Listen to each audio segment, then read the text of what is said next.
Pete Hegseth, Fox and Friends Weekend co-host, is in focus now. So, Pete, a couple of things that sound interesting about what Senator Cotton was saying, and also previously Jeff Block. Let's just step back and do energy for just a moment with you. So if we're the world's greatest producer, we still need help. Russia's the third largest supplier of us.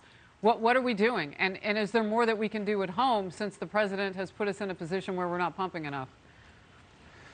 Well, of course, there's more we could be doing at home if we didn't have the White House captured by climate zealots. I mean, it is climate zealotry that ultimately prevents them from doing the common sense things that happened under the Trump administration, like the Keystone XL pipeline, like further exploration, like fracking.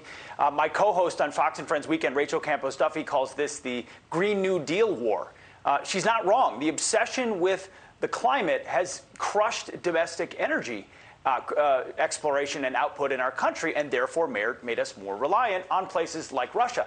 This is not new, Harris. In fact, Ronald Reagan warned in the 80s about the building of of Nord Stream 1.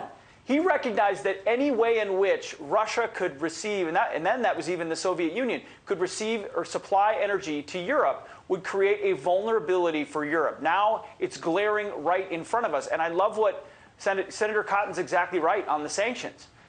We said sanctions were meant to deter, we meaning the White House.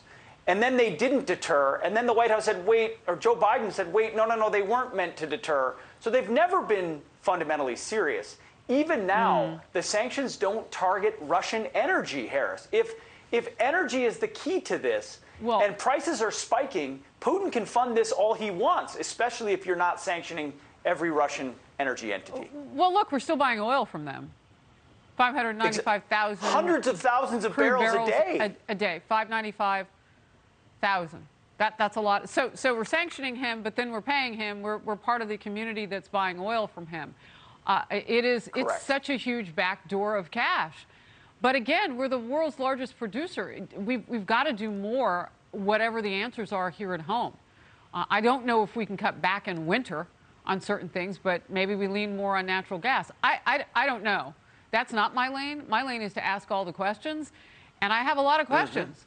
Because if we're going to sanction a guy and have loopholes and buy his oil, he's never going to take us seriously.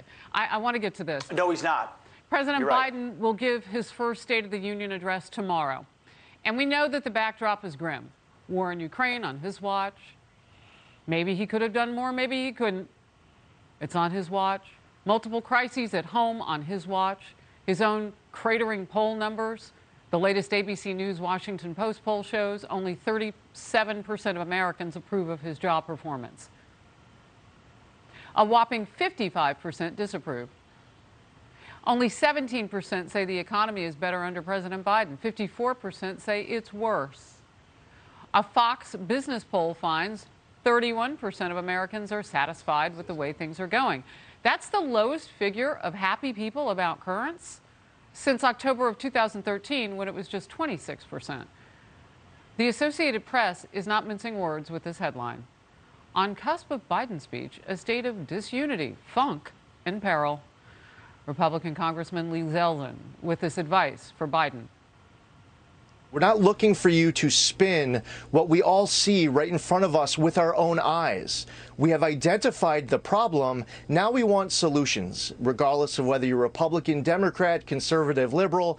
Don't spin us for an hour. Just tell us what you're going to do about it. We want competency in government. We want consistency in government. And we want policies, whether it's abroad or here at home, prioritizing our economy, our safety, our freedom.